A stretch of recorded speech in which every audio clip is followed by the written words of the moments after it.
Shalom Bapak Ibu, Saudara dan Saudari, umat Tuhan yang terkasih. Hari ini kita memasuki hari Minggu Palma, mengenangkan sengsara Tuhan, dan di dalam perayaan meriah hari ini, kita akan mengenangkan dua bagian penting dalam seluruh perayaan hari ini, yakni ketika bersama-sama kita akan mengenangkan bagaimana Yesus memasuki kota Yerusalem sebagai Raja keturunan Daud, Raja damai dan kasih yang membawa keselamatan untuk kita manusia. Dan di dalam bacaan Injil Pranekaristi di bagian kedua, kita akan mengenangkan bersama perjalanan kisah sengsara Tuhan kita Yesus Kristus dari Injil Matius bab 26 ayat 14 dilanjutkan dengan bab 27 sampai dengan 66. Dan dari bacaan Injil yang akan kita dengarkan pada kisah sengsara Tuhan Yesus ini, kita mengenangkan bagaimana dimulainya penangkapan Tuhan Yesus di Bukit Zaitun dan ciuman persaudaraan Yudas yang Yesus terima, melambangkan bagaimana pengkhianatan Yudas terhadap Yesus yang adalah gurunya sendiri. Selama 3 tahun dia bersama dengan Yesus. Waktu 3 tahun itu sirna demi uang. Yudas adalah murid yang gagal untuk mengamalkan nilai-nilai didikan dari gurunya. Memang di dalam Injil dikatakan semuanya memang harus terjadi. Tetapi celakalah dia yang berkhianat kepada kebaikan yang telah diterimanya. Reaksi para murid ketika mengetahui penangkapan Yesus ini, mereka menghunus pedang untuk melawan para algojo. Tetapi justru Yesus mengingatkan para muridnya untuk tidak melakukan tindakan kejahatan. Jangan menyelesaikan satu persoalan dengan kekerasan, karena akan menimbulkan kekerasan yang sama.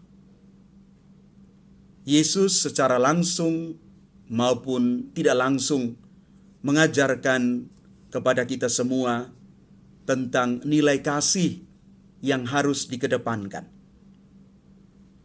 Itulah pentingnya orang tekun dalam doa supaya bisa menghadapi persoalan-persoalan yang berat di dalam hidup dengan penuh kesabaran dan iman. Pada episode selanjutnya di dalam kisah sengsara Tuhan Yesus Kristus, pada saat penyelidikan di hadapan mahkamah Yahudi dan pengadilan oleh Pilatus, kita menemukan di sana bahwa tidak ada murid yang membela Yesus. Yudas sendiri menjual gurunya demi uang. Para murid lainnya lari bersembunyi. Dan bahkan Petrus menyangkal Yesus sampai 3 kali. Petrus sebenarnya jatuh di dalam dosa yang sama seperti murid-murid yang lain.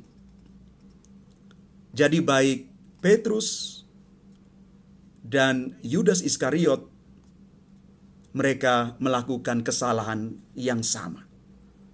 Tetapi apa yang membedakan antara Petrus dan Yudas? Petrus sadar akan dosanya, dia menangisi dirinya, lalu bertobat, dan kemudian menjadi murid yang luar biasa sebagai pewarta sabda yang handal.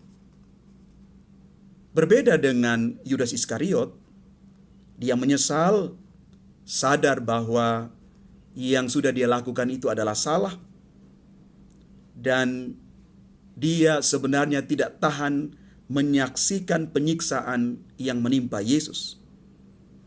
Penyesalan itu membuat dia pergi melempar uang hasil kejahatan itu di dalam bait Allah.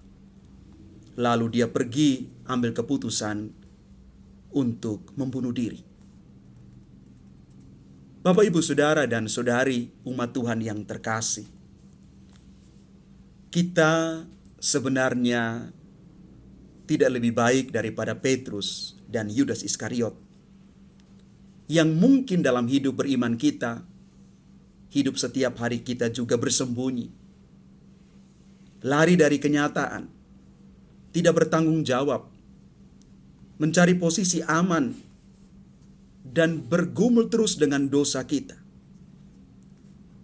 Apa yang dilakukan oleh Petrus dan Yudas menjadi pelajaran bagi kita untuk tidak menjadi murid Yesus yang pengecut, yang penakut, mencari aman dan kehilangan jati diri hanya karena uang, hanya karena jabatan, dan lain sebagainya. Memang benar, segala-galanya itu membutuhkan uang.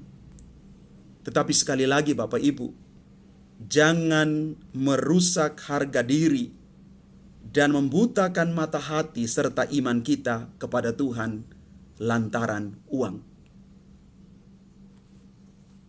Maka semua kita diajak untuk bertobat, datang kepada Yesus yang tersalib. Kita percaya bahwa di dalam sengsara, salib, dan kebangkitannya, kita semua dipulihkan dari dosa-dosa kita. Mari Bapak, Ibu, Saudara-saudari yang terkasih, kita semua menyiapkan hati untuk memasuki pekan suci ini dengan iman dan pertobatan kita. Bapak, Ibu, Saudara, dan Saudari yang terkasih, hidup kita adalah satu perjalanan, dan bahkan juga kita katakan sebagai satu perjalanan salib. Karena itu mari kita menyadari bahwa suka dan duka hidup kita mewarnai seluruh perjuangan kita. Jangan tinggalkan Yesus, karena di dalam Yesus kita menemukan keselamatan dan kebenaran yang sejati. Tuhan memberkati kita sekalian. Amin.